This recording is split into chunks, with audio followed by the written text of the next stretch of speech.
достар, бүгін смюзи істегім келіп жатыр. Смюзи жазға ішкенге өте жақсы. Бүгін менде смюзиға шпинат буквально 20-30 грамм кішкене кетеді. Шпинат свежий бар. Киви мен сразу дайындадым. Груша, огурцы, кішкене су құямыз, битron, сахар, соль салынады. Алып кеттік.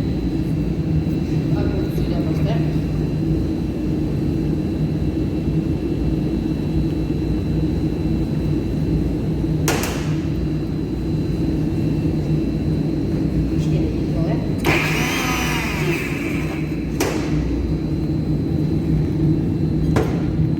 Жаңағы смюзиіміз осындай міне, осындай әдемі қою.